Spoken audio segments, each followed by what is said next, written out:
Here you go, Dorothy. So I'd like to welcome everybody. I think some of our residents are still eating dinner, and they may drop in or not.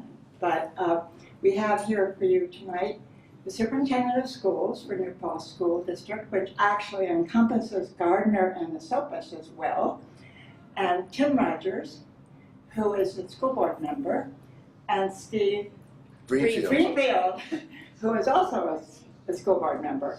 And they will be here to give us a presentation about what they have planned for the bond issue, which is going to be, the voting will be on January 27th. And I'll talk to you a little later about absentee ballots and getting those in on the applications in and so forth. But they're going to do a presentation, and then we will have plenty of time for questions. Some of the questions are questions that the Political Affairs Committee made up, and so they have had those in advance. So I will give this over to Maria Rice. Thank you.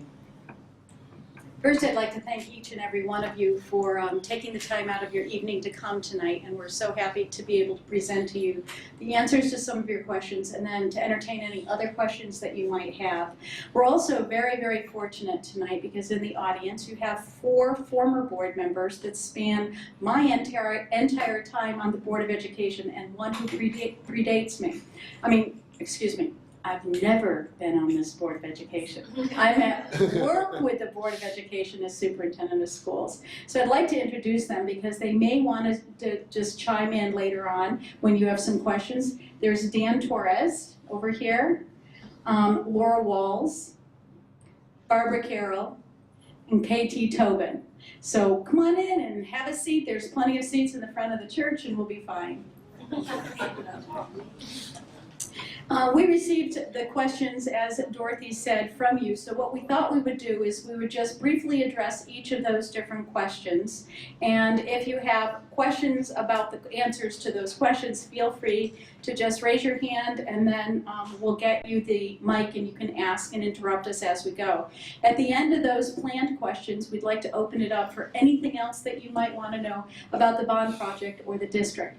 And just to clarify one thing, the New Paltz Central School District is actually made up of 7 different towns in the area. So it's Gardner, Esopus, Rochester, Lloyd. There are 7 of them in the area, including the largest population of students comes from Gardner and New Paltz and a few in Esopus. So I'm sure that's why Dorothy mentioned those, because the majority of our students come from there, as well as Lloyd. So just to talk a little bit about it, we're speaking about a $52.9 million upgrade of our failing schools, failing in the facility sense, in regard to how they're starting to outlive their useful life.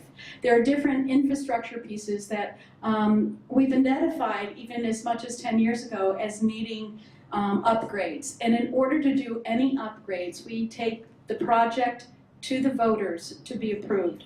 So I'm going to just turn this over for a little bit of background to Steve. Steve. Okay, well, that's fair. Speak right into it. Steve Greenfield. I've been working on this for a long time. I took a little break in the middle because it was taking a very, very long time. We were kind of joking about this beforehand. The origins of what we're talking about here tonight actually go all the way back to 2005, because every 5 years a school district is required by the state of New York to have a complete building conditions survey by an engineering firm to review the facilities in everything about them and to find out if there's anything that needs to be addressed. This is an ongoing thing that the state requires to make sure that school buildings remain in good repair. There have been a variety of efforts made to correct the problems between then and now. We're now into our 10th year since the school district first found out about the significant issues, some of the significant issues that needed to be addressed. But of course, as you know, getting those issues addressed once they reach a fairly sizable cost requires public participation in a vote, and that's why we're here tonight to talk to you a little bit about what has been developed to address the problems and hopefully encourage you to play a role in helping this community determine to address those problems. Really, in summary, what you can say about what's involved in the scope of the project right now is that the buildings themselves and the systems that operate inside the buildings, the heat, the plumbing, the electricity, the computer hardware, is all aging. And it's aging significantly. The original building of the middle school that had been created to house the entire kindergarten through 12th grade program back in 1931, when the population was small enough for that to be the case, is nearly 85 years old now. And that's a pretty impressive thing, because when we talk about the fact that the roof needs to be replaced, we're talking about a roof that's 85 years old. So that's a roof that's been very, very well maintained over the course of its lifespan. But again, the same kind of thing. The plumbing is at the end of its lifespan. Most of the stuff we're talking about inside the building are systems: plumbing, electricity, heating and ventilation, and that kind of thing. Also, over the course of a great deal of time, the requirements that the state has for what constitutes a safe and secure school building have changed, and we have to meet those requirements as well. There's a requirement for how many cubic yards of air has to be exchanged every hour in order for it to be a healthy breathing environment. We don't have HVAC equipment in our buildings that meet those standards. So we now need to upgrade and have equipment that does meet those standards. The Americans with Disabilities Act has come in since all of our buildings were built, and parts of our buildings are not compliant with that act.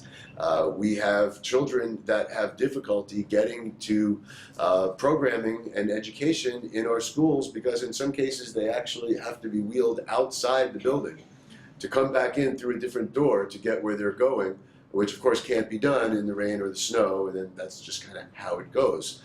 We'd like to correct that and make sure that nobody has to face that kind of problem. And to make sure that we don't need employees accompanying children outdoors when they're just trying to go from class to class. So that kind of thing is very significant.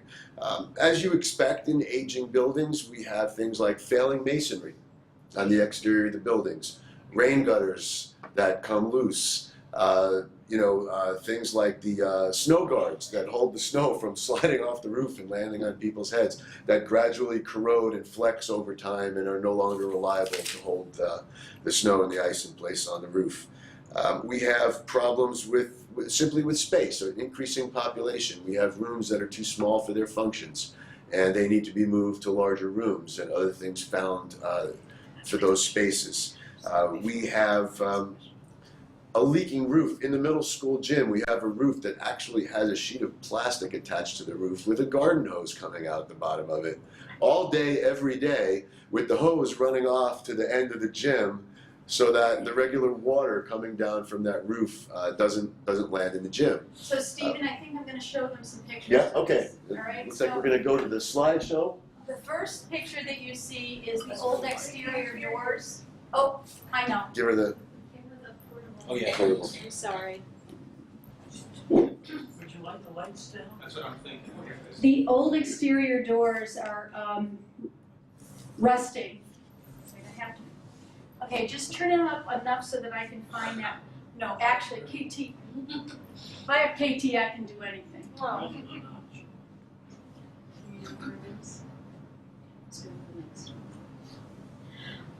This is a picture of how the floors are buckling. We have gorgeous hardwood floors, but they buckled in the middle school, which caused from water that's leaking from the ceiling that Steve just spoke to. But we have several areas within the middle school that have this problem. And this in itself causes a tripping hazard. This is due to water damage again in the middle school. There's leaks from the roof, and there's some loose and cracked masonry on the exterior of the building that's caused this water damage. Let me tell you, we've tried to fix that roof by patching it many, many different times. This middle school ramp is not ADA compliant, as Stephen had mentioned before, and there's several areas of the middle school that don't meet the current requirements of the Americans with Disabilities Act. The incline on this one is way too steep.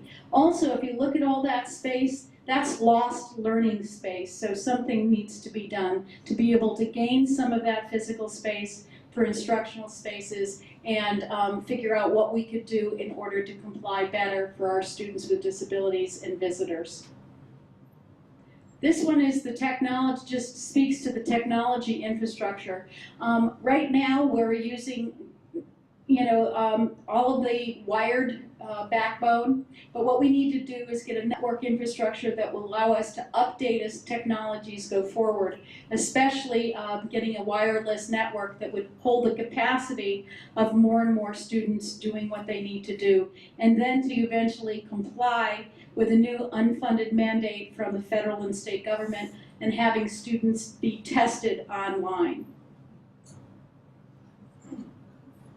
This is an example of the overcrowded classroom. Since they're too small, there's very little room for collaboration through group work and project-based learning experiences. This one happens to be at the high school. But if you saw the home and careers classroom, it's very outdated, very small, and it's a lab-based program with very little room to be able to cook or sew. This is a very embarrassing picture to show you, but I'm going to show to you. Do you see that table on the far right? Well, this is a physical therapy in the middle school is the only place to be able to provide that, which is mandated also by certain students' individual education plans, is done in this room. When that is done, they have to push some of the stuff back and clear it up and then move the table out. So here you're having a mandated service for children being done in a storage closet.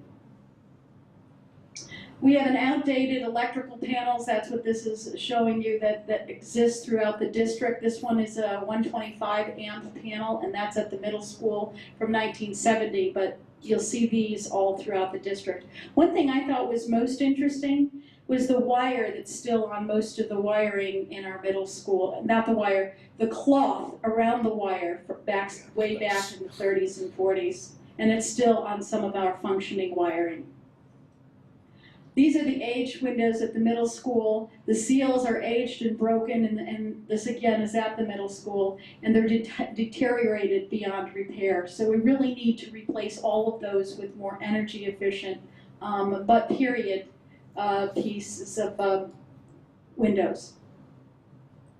Deterioration in the boiler room at the middle school is, well, it shows here disintegrated wiring in the conduit at the middle school in the boiler room. It's rusted out beyond repair. One of the other things that we find is that we have such antiquated equipment and materials that we're finding where it's harder and harder to find parts to be able to fix these old pieces. Okay. This is again the wiring conduit at the middle school. And this is showing a rotten exterior wood at the middle school, and it's beyond its expected life. And when we talk about at or beyond the expected life, that's the amount of time in a warranty or the amount of life that a certain infrastructure system was supposed to last. And that is brought to our attention through the 5-year infrastructure plans and investigations that are done, and those are mandated by the state. Here's a close-up of the rotten exterior wood. That also means that the deteriorating into pump, and the concrete is deteriorating also. The masonry is starting to fail, and I don't think this is a very good picture to allow you to see that, but it all needs to be repointed. The infrastructure deterioration shown here is that there's a shifting exterior masonry, and this is the Duzine Elementary School, which allows for water to penetrate the building, and that contributes to the infrastructure deterioration on the inside, which we do not want to continue to happen because we'll end up having more and more looking like the middle school. We have antiquated electric panels, and this one's in Duzine. I think we showed you one of those before. Cracked sidewalks and stairs at the high school that need to be addressed. Outdated pneumatic control panels. Antiquated shunt breakers. This is that was from 1959. Failing masonry at Lenape. So again, you're able to see this one's a little clearer. Again, the shifting masonry, the crack shifting exterior of this masonry, this was at the Lenape, allows the water to go in. This is an important one, especially for me, the divider wall at Lenape in the gymnasium. The reason I say especially for me is because it's impacting educational program for students, and we're not able to provide the kinds of things that we want to do instructionally. And the reason this is happening is because of the load-bearing beam above it began to sag, so the door no longer can close. So it's not just about getting a new door so it'll close, it's about fixing the roof so that it doesn't sag. And cafeterias, this is a home and careers room I mentioned before. Students attempting to do their projects and cooking. There's no space for choral instruction at the middle school, so it's done in the gymatorium, we call it, because it's part gym and part auditorium. The acoustics are terrible. There's no place for students to leave their materials for this book, and we really need to have a dedicated space for the choral instruction. Aged and leaking middle school roof. This is just another part of the failed system, and this was on the EPDM roof, and it's outlived its expected lifetime. Antiquated radiators at the middle school. You can't control the heat. It can be way too hot in one room, so you might be driving down on a very, very cold day and see the windows of a school classroom open, and another one very cool.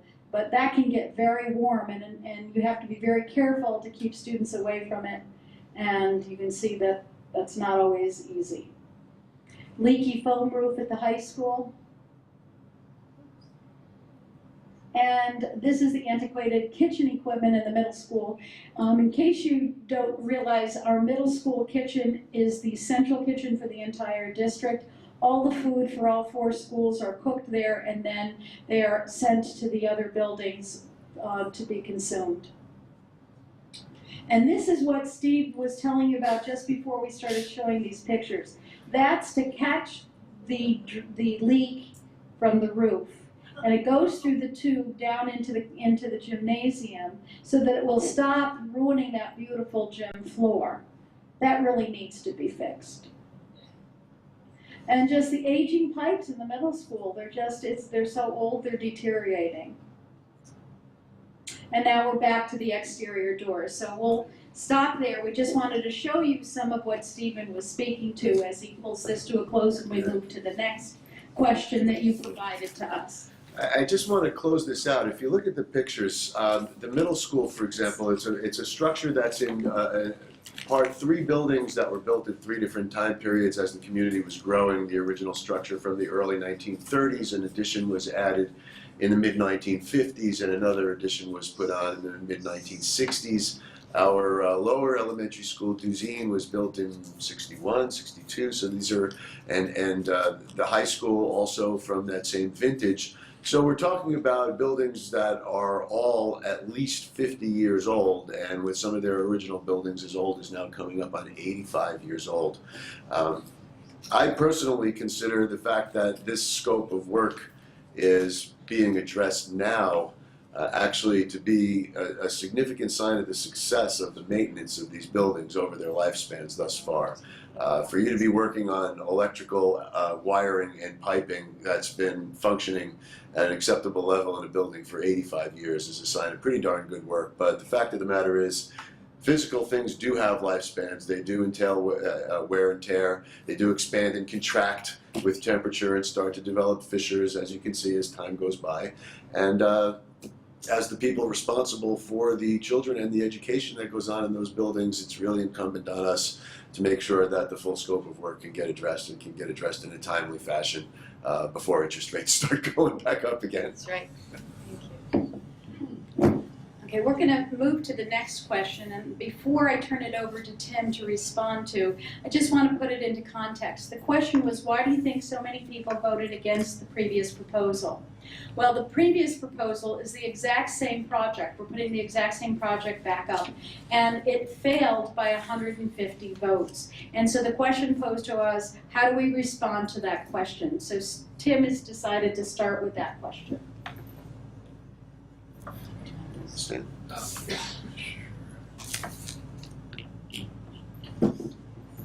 So you may recall that the referendum in October had 2,600 people show up, and the referendum failed by 150 votes.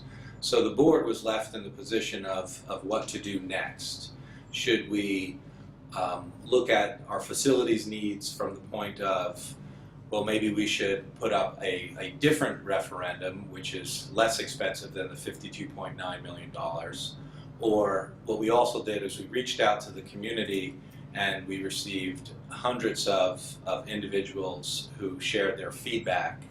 And many of them had suggestions in terms of, well, did you take a look at what could be achieved by selling the middle school and building a new school out near the high school campus? And our board had actually, for at least the last 2 years, had looked at that option in great detail. And there were other questions that were raised as well in terms of, well, maybe instead of a plus $50 million referendum, you should consider a project that was phased, where you had individual referendums of smaller size that could be voted on individually. So we felt it was very important for us to address the public and help them understand that we actually looked at those different options of phasing smaller individual bonds, and then also consolidation, where we were considering building another school out at the high school campus. And we felt it was important for us to put up the same bond, and it's been challenging because some folks in the community have said, well, are you just calling for a do-over?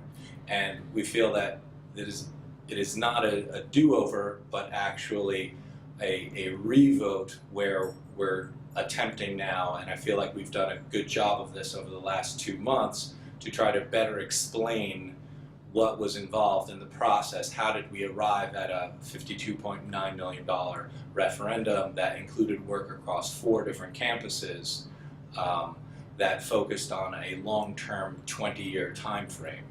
So that's really what's going on here now, and why the bond is the same size, and it includes the same scope of work that we voted on in October.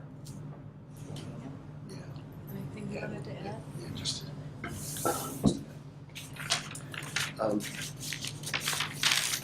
we received feedback from a variety of sources that basically told us that a considerable amount of the information that the public needed to know in order to cast an informed vote had simply not reached the public.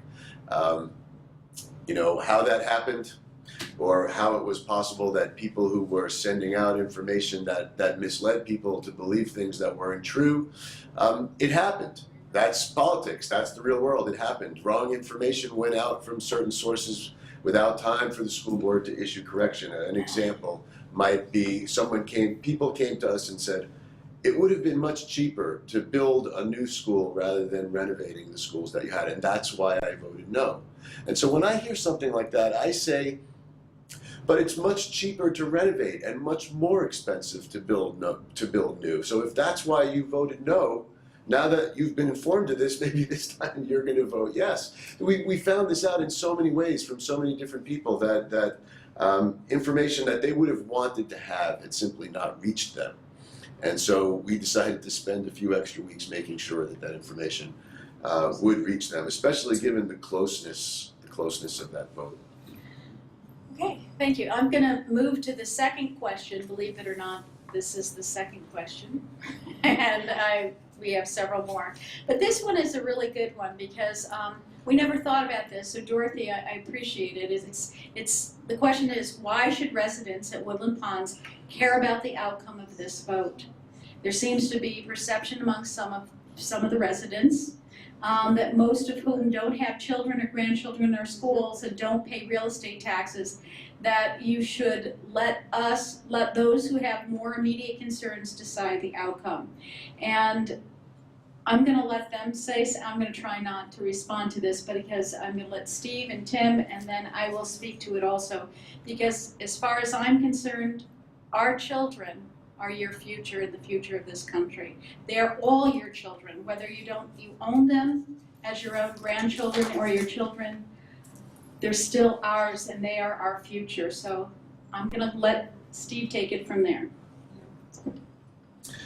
You know, this is a question that I actually think about all the time, not just in relation to this bond. It's something fundamental about my nature. You know, we don't get paid to be on the school board. It's a volunteer position. We have to get elected, but there's no pay in it. And the reason that we do it is because we're motivated as members of the community and taxpayers by the principle that strong communities have strong schools, and strong schools are a sign of strong communities. And just as we provide education and guidance and upbringing to our own children, we like to see to it that those opportunities are available to all 2,300 children that go to our schools, and not just the ones that are going to the schools today, but since schooling is an ongoing thing from generation to generation, that the quality of education and the physical infrastructure that supports that education will continue on the level that we're accustomed to and that we expect here in the New Paltz Central School District, in Gardner and Esopus and the surrounding areas, especially given what we're facing now in education is so much uncertainty in the employment future of children that are going to school right now. 50 years ago, a kid coming out of high school could have expected to go directly to a manufacturing job and would have been paid well enough to support a family and buy a house.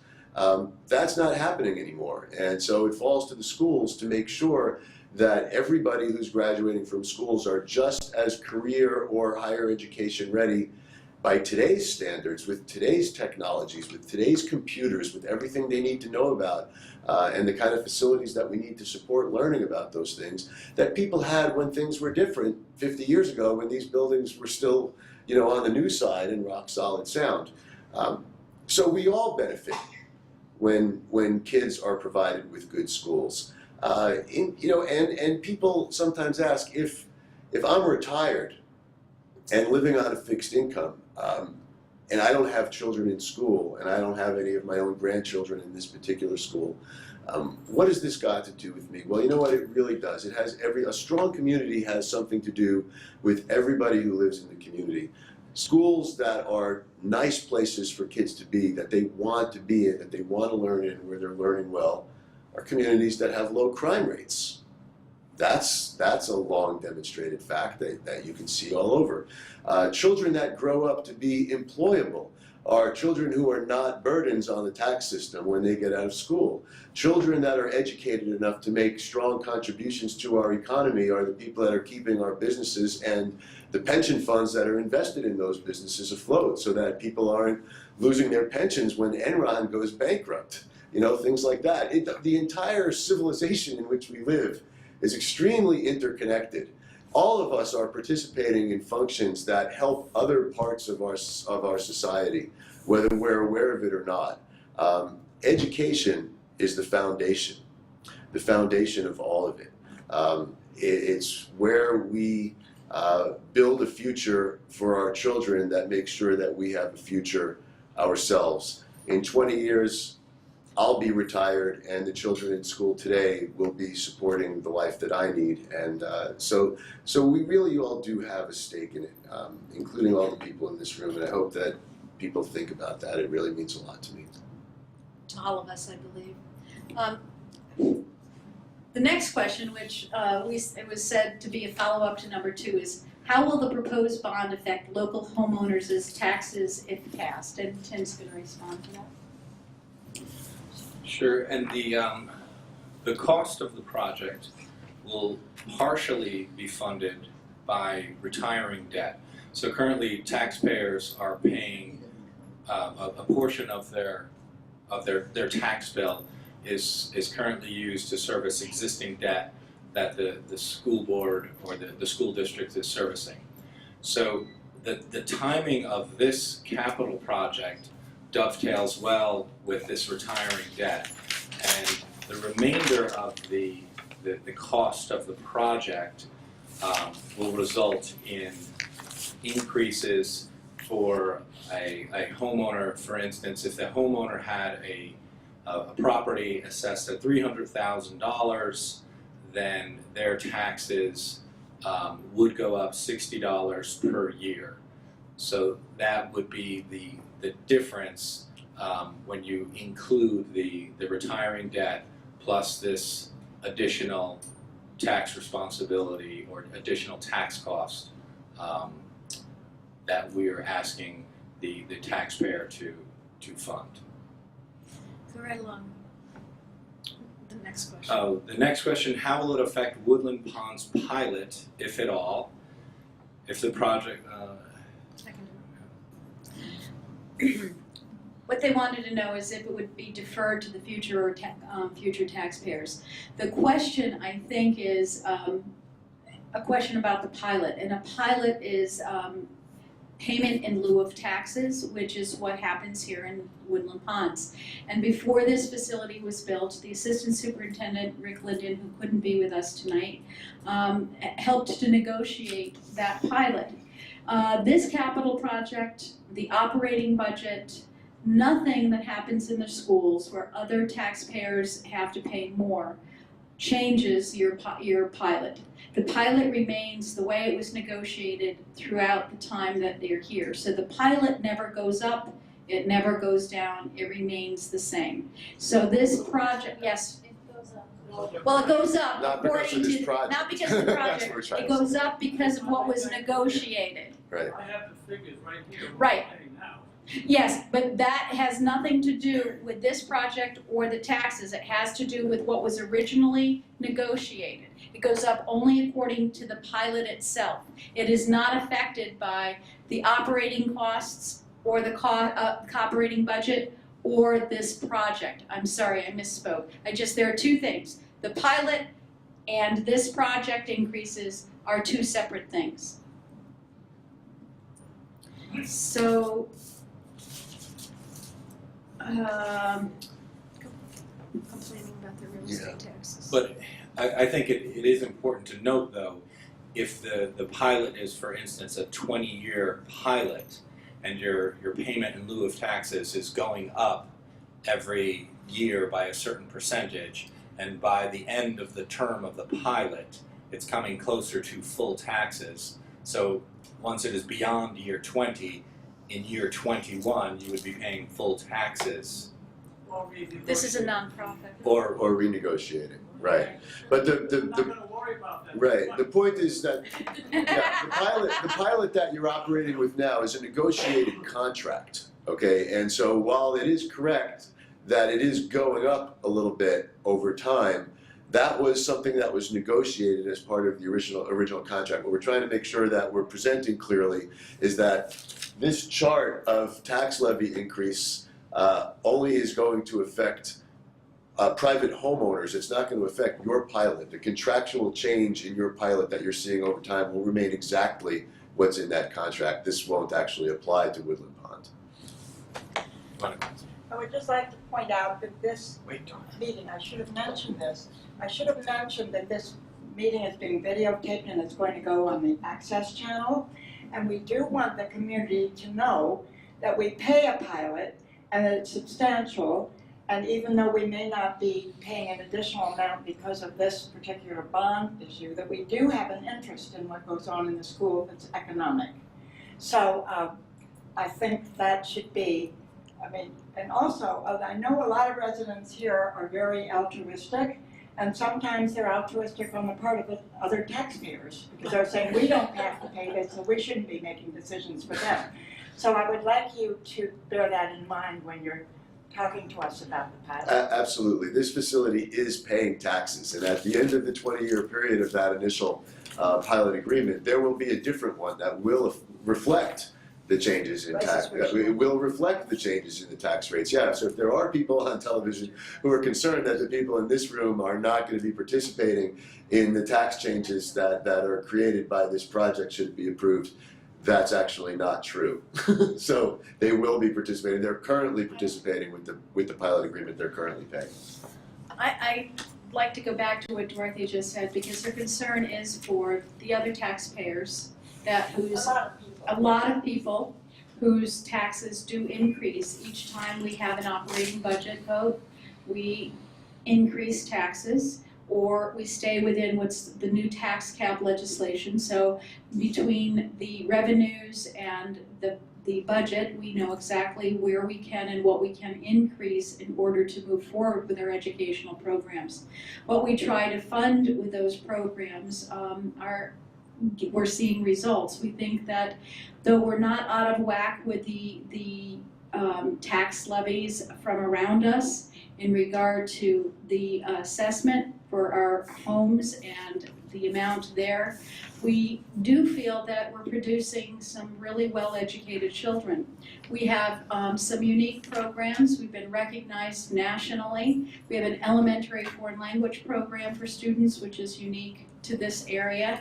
We have several programs that the high school is renowned for, like pre-engineering and engineering courses. We have computer classes. We have integrated courses for political science as well as literature. And all of that has had us recognized as one of the most challenging high schools as well as one of the best high schools in the nation over several years.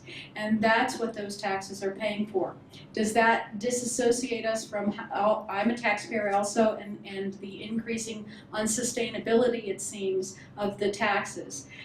That's true and that's real, and I can speak to the fact that this board has worked very diligently to be able to try to offer the amount of opportunities possible for children while keeping in mind what the taxpayer can pay. And many things they've been doing is by renegotiating labor contracts and being able to share more expenses with the different unions. We've been working diligently in other areas of efficiencies. So we are trying to keep the costs down even though everything seems to go up.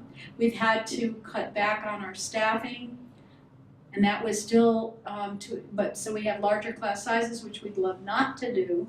But a lot of that has to do with being in tune with what the needs are for our taxpayers. So I just thought that was important for the board to understand, for you and the community to understand how diligent our board is trying to keep everything. That's why if this project is passed, we're looking at sustainable energy sources, we're looking at all sorts of things. Just by replacing the windows is going to save on heating costs, and fixing the systems that are breaking are going to help with that. But what's more, they're going to help for the health and safety of our students by having better air.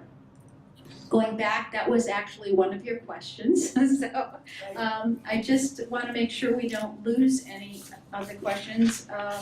I believe that was the last one, Dorothy, but, oh, I'm sorry, there is one more. On the last question, could I We're just sort of touching on. I did. Yes, please, just a moment, Dorothy. There is, I don't know if you're aware, but there has been in the papers over the years, since even before you were superintendent, Maria, sort of a dialogue about taxes, and particularly the school tax, because in New York, I don't know all. Closer. Oh, I'm sorry, I'm not speaking into this. There you go. We wanted you to talk about what for the future might be a better way to, recognizing that taxes are very high in this area. Are there any, do you have any comments about that could be ameliorated by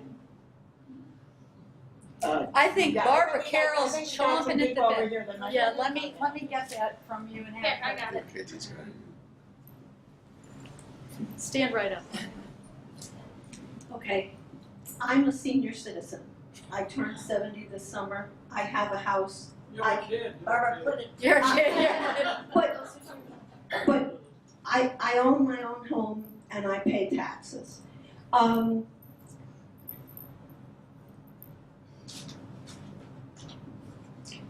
I just want to share some information.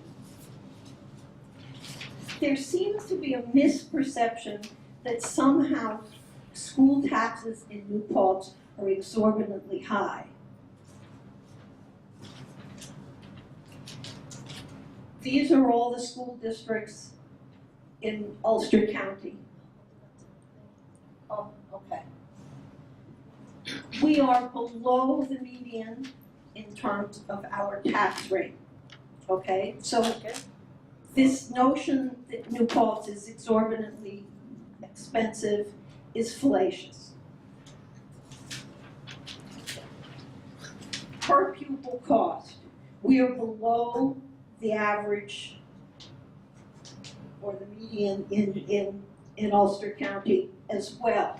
So we have the premier school district in the county, one of the premier school districts in all of the Mid-Hudson region, and yet our per pupil cost and our tax rate are below the median. Why, you wonder, do taxes keep going up?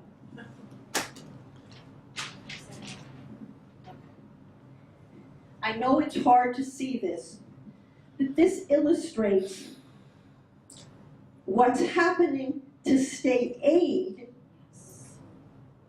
over the past, what's the first year on this? What's over the past couple of decades. It's substantially decreasing.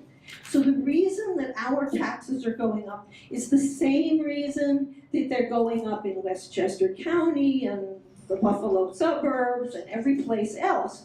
This is not a unique phenomenon to New Paltz. This is a New York phenomenon because of the decrease in the state's funding for public education. So somehow I want to counter the notion that New Paltz is unique in its tax problem. Furthermore, speaking more personally, as someone that pays these taxes,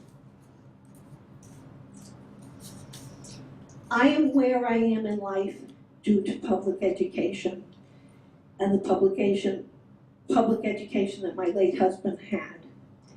And both of us were able to do that because of the public education that our parents and our grandparents had. And I was able to provide that kind of public education to my children, and now my grandchildren are benefiting, though not in the New Paltz School District. I feel I have an ethical and patriotic duty to support public education, whether I'm here or whether my family is here or not. It's the underpinning of American democracy and upward mobility, and if we don't support it, it will die.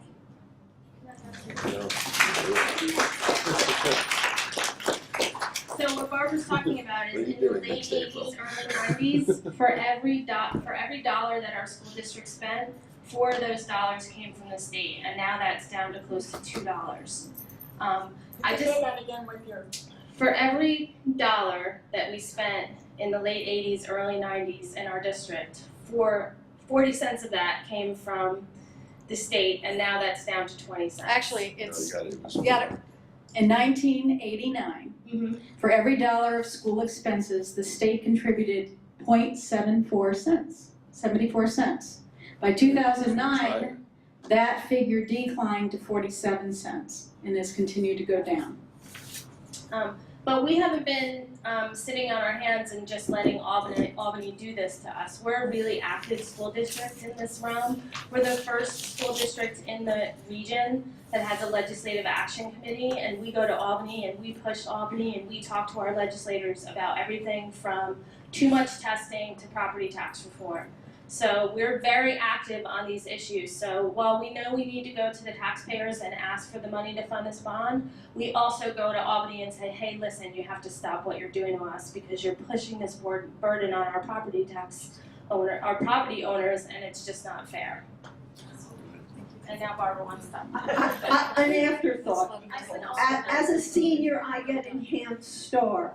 That reduces my school tax by actually a little bit over 25%. So there is some relief for seniors built into the system already. Just let me add a little bit to that. the property tax, the fundamental problem with the property tax in terms of financing any kind of public function is that, as you all know, it's not income sensitive. You know, if your town becomes really popular with, you know, real estate agents, everything's going to go up, and there's nothing you can do about that. They didn't ask you if you got a raise this year. That's, you know, your property value went up, the cost of running the school went up, and state aid got slashed, and yet your house has a particular value that's based on its market value, and that's the tax bill that's going to get sent to you, sent to everybody, sent to me. It is not income sensitive. It is literally the worst possible kind of tax to use to finance. We're aware of that, and we lobby very heavily to get that changed. We are fortunate, actually, I'm reminded, because former school board member Dan Torres is here. We initiated conversations about seeing if we could get school funding paid for through the General Revenue Fund of New York State through income taxes that are income sensitive. Going back several years, Assemblyman Cahill, who's the assemblyman for our district, actually has a piece of legislation still in the hopper, not getting out onto the floor, that will actually end the property tax as a way of financing schools. And we had Kevin here speak once before. We're inviting him back pretty soon to bring this matter up again. So we're out there, you know, going to bat for everybody that's paying property taxes, trying to get this changed. In the meantime, we still have to operate the school district. We still have to repair and upgrade our buildings to reflect contemporary mandates and educational needs, and repair the things that are starting to wear out from time. So we, you know, while we're working on solving that problem, we also ask that the public continue to show the kind of support that Barbara was talking about in recognizing that public education really is the backbone of our civilization, and help us keep it functioning at a high level here in this district. Well done. We'd like to turn it over to you now. Any questions that you have, any comments that you would like to give to the members of the board?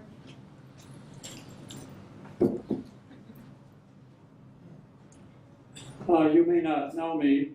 Most people, everybody here knows me, and I have the ability to talk endlessly, so I'll try not to. Well, I have to be a clergyman, you know. I think I'd like to revisit this question of the pilot program. I've been involved with this project when I was on the planning board in the village. And even before that, when the first proposal by Peter Beastock to build a gigantic office warehouse project on this site. So I think my problem here is that the pilot, no matter how much we try and explain it to some of the residents here, I was confronted by some residents saying we should not vote because we don't pay taxes. Well, that's wrong. 2012, we had our pilot, 265,000. Of that, the largest single entity was the school district, 133,000. 2013 was the same, but in 2014 it jumped to 315,000. The school district received 172,000. 2015, our total is 415,000, and we expect to be giving to the school district over 200,000. And I believe, unless somebody's going to correct me, we may be the largest single entity to pay school taxes. Now, I'm not sure. Somebody can tell me if I'm wrong eventually. Each year it goes up until it hits $1 million. So, any residents to say we don't pay taxes, it's tacked on to our monthly bill.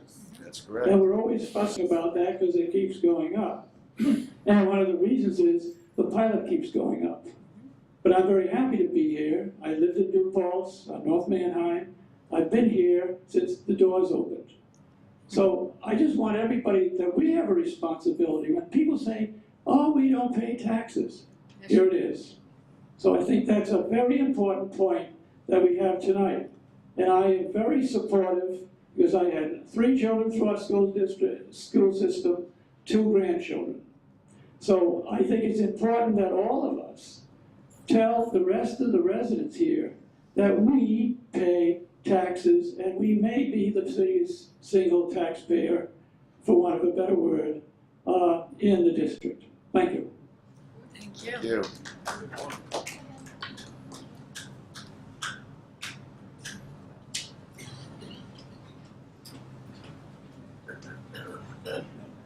Got a problem here, I've got my, there. Excuse me, everybody, I had something over my shoulder that fell down.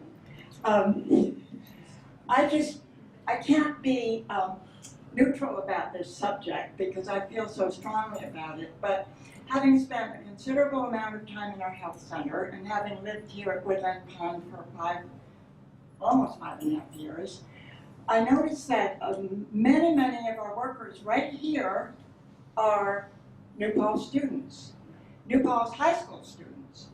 And don't we want them to have the latest in technological education? You know, those of them that do not go on to college very often become CNAs. Some of the ones we have in the dining room, of course, are waiters, and they're in college maybe, but wouldn't we like them to be a little bit more computer savvy so that they didn't make all those mistakes about which vegetable we were getting? So I would say that I think we have particular interest in this school district because many of the people who take care of us, and this is going to be more and more true as we age, that we're going to be dependent on them, and we want them to be educated, and we love them anyway. So. Over to I would just like to say I'm a new resident, 4 or 5 months maybe. I'm a parent, I'm a grandparent, I'm a former teacher, I am a former board member, I don't know what else I am, but at any rate, I just want to thank the Board of Education for all they have done to research this project and bring it to the community and to reinforce once again that this bond issue and how important it is. We talked about the safety of students as far as air quality goes. I think there's a lot more involved in the safety and health of the student and staff.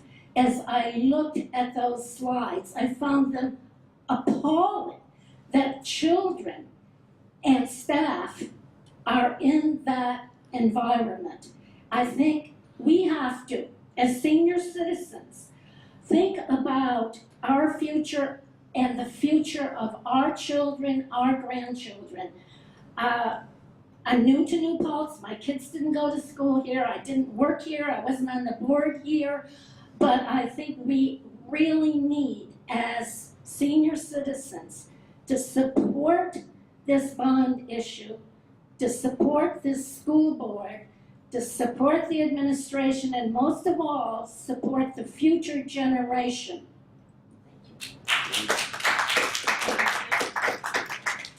I would like to speak on behalf of students with disabilities. Does the state penalize you if you don't meet the qualifications like for providing equal opportunities for all your disabled students? Absolutely, but we do meet them, and what Steve was speaking to is we have a couple of classrooms. One is a technology class in an area that is not accessible by an elevator. The only way is we built a ramp to come in from the outside to get the children there. So what happens is we try to have an equitable program for those students during the months that they cannot access that room.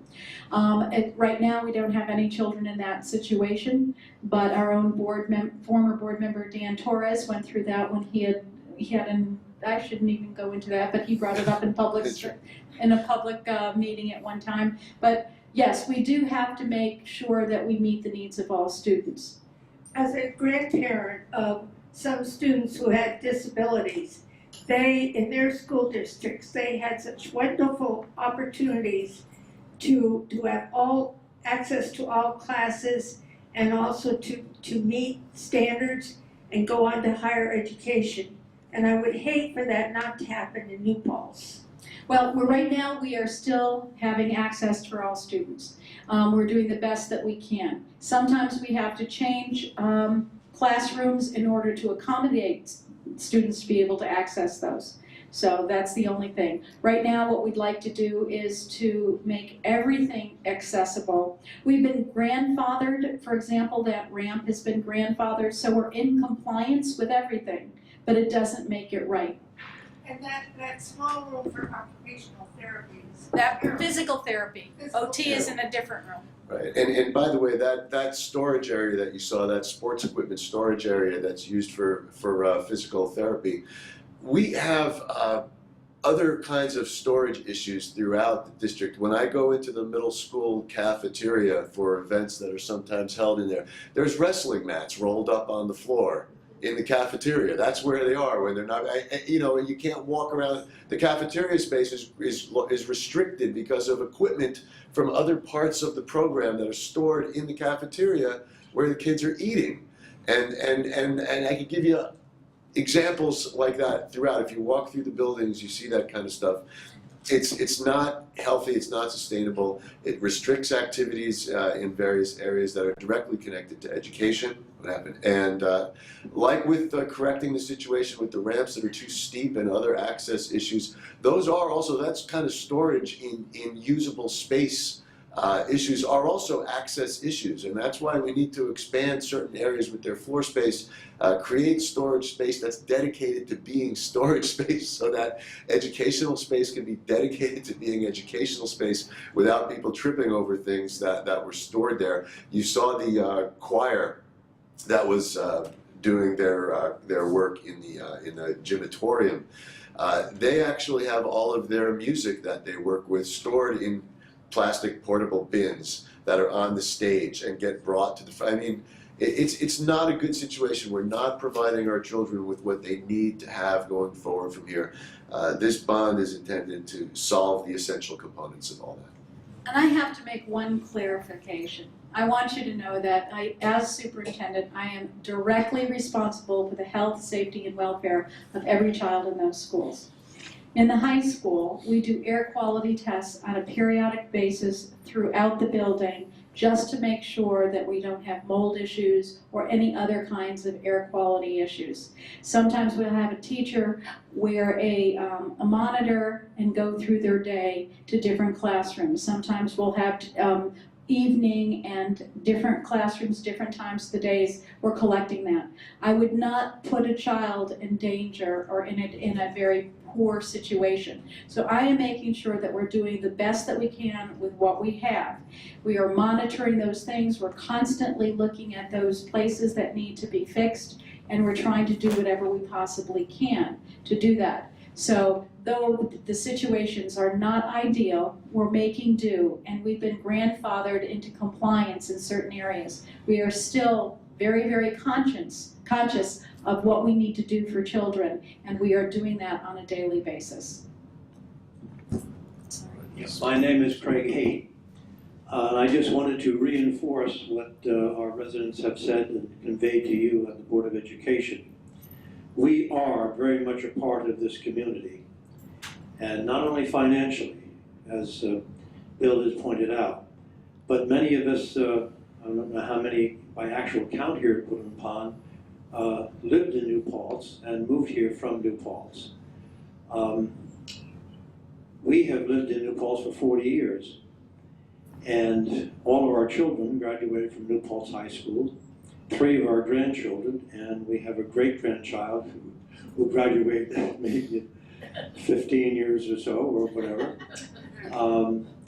I'm very grateful to the Board of Education for being here and taking time to be with us, because we are important to this community and we're important to you. I was on the Board of Education in New Paltz back in the 70s, so I have sat where you folks sit, and I'm very grateful for your work and for your contributions here. It is just a great pleasure to have you here, and we offer our support. Thank you.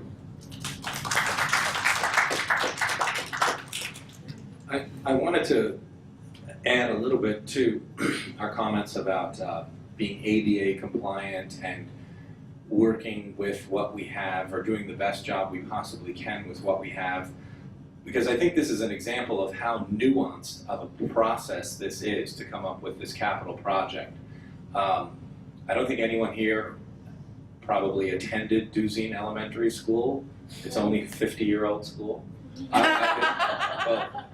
Of the Woodland Pond residents. I did. But you may have visited the school, and you may remember the ramps in the Duzine School, which during our process with the architect, we learned that if they were to be built today, that they would not be ADA compliant. They're a hair too steep.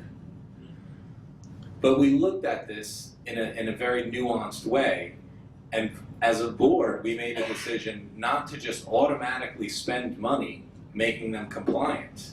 We look at every decision that we made in addition to balancing programming, looking at what's best as far as ADA compliance, but also using the lens of what's most prudent for taxpayers.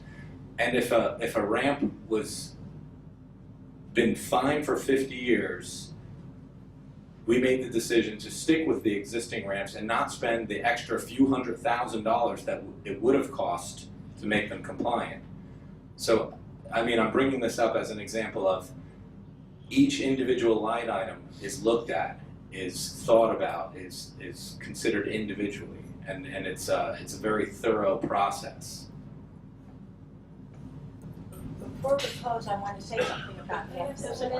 There's a question, and One then more we'll turn it question. over to you. Here, we'll give you this. Actually, I have one quick thing I want to say. In the unthinkable possibility that the bond issue does not pass, what effect will that be? What effect will that have on the community, on New Paltz, Okay. and their children's futures? All right, I'll respond to that a little bit. The question is that should this bond not pass, what effect would that have on the community? And I expect you also mean what effect would that have on the school district and what's happening and the students in there, yes. The repairs on that the buildings need and the educational improvements we need to make in order to make electronic education delivery possible and those kind of things, they all have to happen. They have to happen whether the bond passes or not. So in the short run, what happens if the bond doesn't pass? We have not specifically developed a fleshed out fallback position for what's going to happen right away if the bond passes, because it's our very great hope, doesn't pass, it's our very great hope that the bond will pass. We have an architect that's already been engaged and is ready to go with the finishing of the designs starting on the date that the bond passes, because that's what we really need. If it were to happen that the bond does not pass, we would then have to reformulate and create a new plan that might be, a combination of something at much lower cost as a temporary stopgap. It may, what it does do is that it puts us basically back to square one. It creates an environment in which some of the repairs may have to be done out of a portion of the budget called the operating budget rather than out of a capital budget, which means it's coming from the same budget that we use to pay teachers and cover our sports teams and other activities, which means education would be diminished if the expenses are being paid from that budget line. It's kind of complicated. We're not there yet. We're really focused on getting this bond to pass. Could you explain the differential of what the aid is for if you do it out of Yes, that's Barbara, thank you. Repairs that are made out of the operating budget get no aid from Albany at all. You pay 100% of what it costs to make those repairs. If we make those repairs with a bond, with an approved bond from the public and do it as a capital project, the average reimbursement rate is 60%. Over the course of this total project, because of some things that won't be fully reimbursable at that rate, we're expecting about a 50% reimbursement rate. So only half of this 52.9 million is going to be borne by the local taxpayer, and the other half will be coming from Albany. Any repairs that we're forced to make out of the operating budget, that we pay 100 cents on the dollar. And I wanted to just chime in a little bit to that question because I was on the school board for 5 years in the late 90s and 5 years again in the mid 2000s.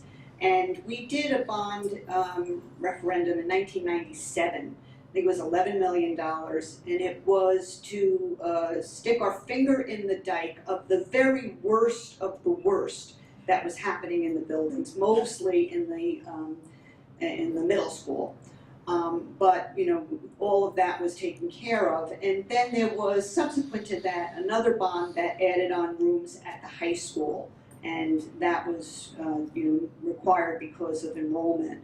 But the point that I want to make about that is the school board, before I joined in the 90s, while I was on in the 90s, when I was off, when I was back again ever since, this has been a recurring theme. And I think it was great that you clarified the difference between doing this out of your operating budget versus doing a capital project, which the public must approve. And we, in the years that I was involved, we looked at everything 6 ways from Sunday.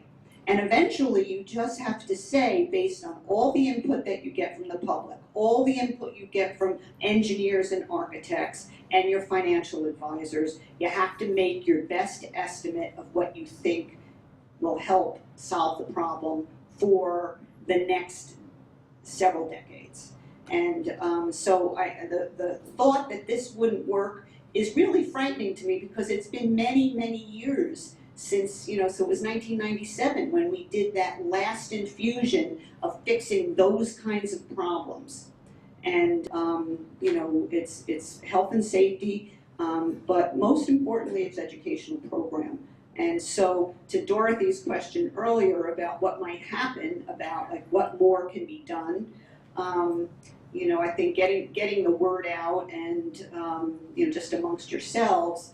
But also, I'm wondering, like we were talking about what's happened with state aid over the period of time. If you go back even a little bit further, in the early 1980s, you remember there used to be something called federal revenue sharing, where out of our federal payroll taxes, the federal government would give back to communities some of the money that we sent, and then that was ended.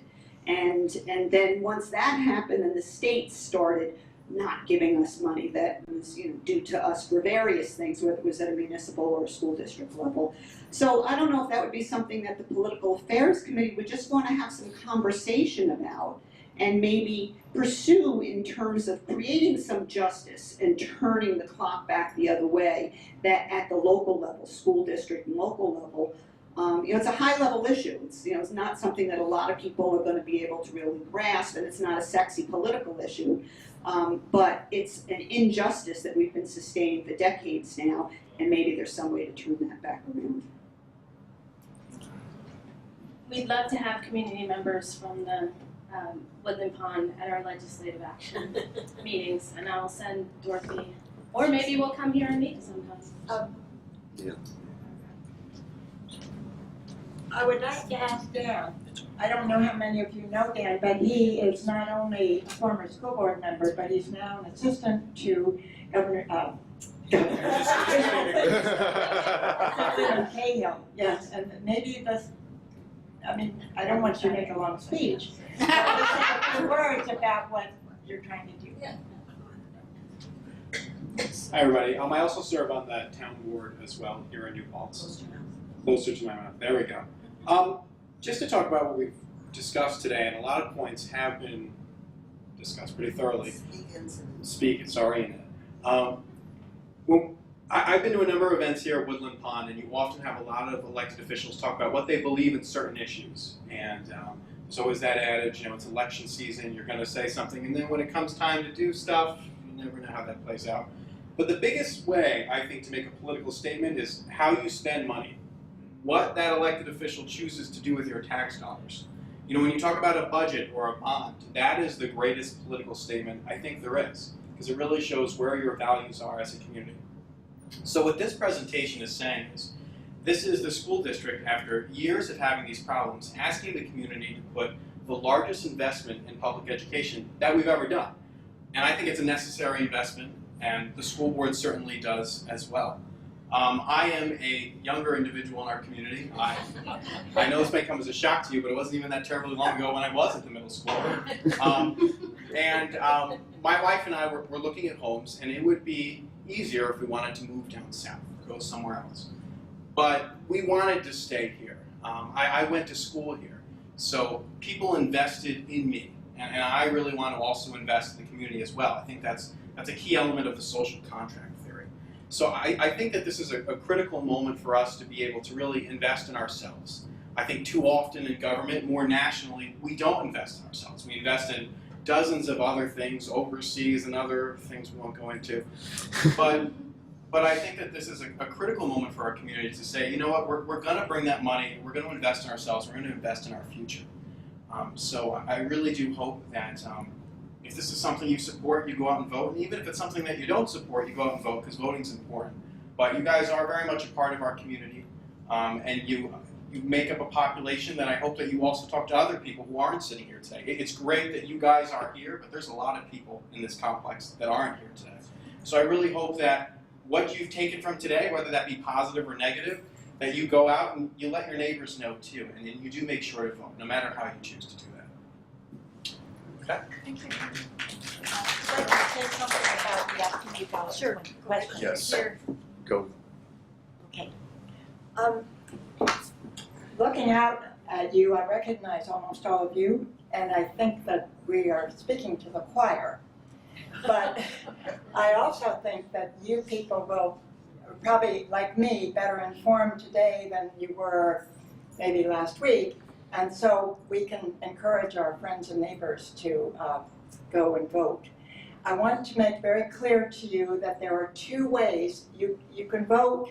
You can vote by going to the school, the high school, on the 27th of January, 6 a.m. to 9 p.m., right? Yeah. But many of you would find it easier to vote absentee. And I've discussed this with the Board of Elections and also with the school district, and anyone who has difficulty standing in line qualifies to be an absentee voter. And if you are interested in becoming a permanent, if you have a permanent disability, which I think most of you do, if you're like me, you find it hard to stand for very long, you can qualify for an absentee ballot every single time you vote, and it will be mailed to you if you fill out the right form. Now this time, it's very tricky because, and this is a little complicated, the mail system just changed, and I was told this morning that from now on, if you want to mail something to New Paltz, you have to allow about 5 days, because even though it would just be overnight last week, this week it is going to go to Albany first, and then have to come back. So what we're asking people to do, I've given the concierge a stack of absentee ballot applications. I also have a stack myself. If you meet me in the hallway or if you call me, I can give you one. And we're going to ask you to return those to the concierge. And at the end of this week, I guess. I think that's what you told me. Yes, we really need to get them to the school district. We're going to find somebody who is willing to deliver them in person. If necessary, I'll do it myself, to the school district to be sure we get them in on time. And then they will mail you the actual ballot. But if you want a permanent disability registration with the Board of Elections, then you need to file a second piece of paper, which I also have, and the concierge also has. You need to understand that this time we're not taking a chance on going through the Board of Elections for this election. But for the future, you fill out this other one with the Board of Elections, and they will mail you not only for the general elections, but also for the school district elections, an absentee ballot every time there's anything to vote on. So I think it would be interesting for you, and you can tell other people to do this. We're going to put up a poster about that after we got the notices for this meeting down. Thank you. I want to make a closing comment that's very personal. Is there another question first? I'm confused. We already have an absentee ballot. We got it in the mail. That's because you already signed up the personal person, permanent disability. So I don't have to worry You about don't have to do it, you've got it. You did what she's telling But if everybody else else did that, they would get one too. I got inspired for a moment there, seeing Dan come up and take the microphone.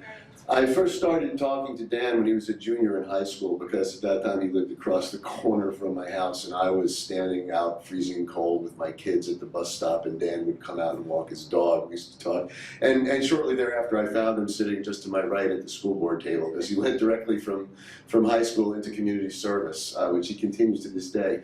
And what I was thinking about while he was talking was that he has a younger brother and sister who are still in the school system, still live across the street from me.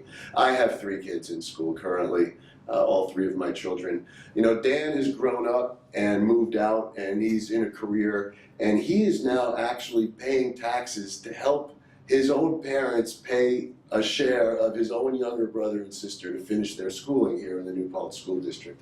I have 3 kids in school. I'm not paying $65,000 a year in property taxes, which is really what it would cost for my 3 kids, given the average rate of a year of schooling. My kids are able to go to school because this entire community is chipping in to help my kids go to school, the same way Dan has grown up now and is chipping in to help his own younger brother and sister go to school. This is how school has happened in New York State for generation after generation after generation, going back over 150 years, back into the 1820s actually. I would love to be able to leave behind, whenever I conclude my school board service, something that I know is going to serve when my children are adults and have children of their own. I know you all feel the same way, because your children grew up and you provided for them while others were helping you provide for them in their schooling, the same way others are helping me right now, and the same way Dan is helping his own younger brother and sister.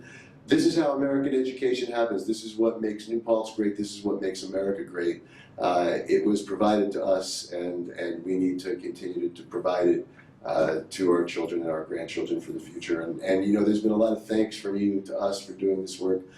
But I want to thank all of you. I want to thank all of you, not just for being here, but for being active participants in the community, for paying your taxes, for helping our kids go to school, and for being committed to making sure that process will continue indefinitely in the future. So thank you very much for coming down here. This is a great turnout, and I really appreciate that you're all here. Thank you.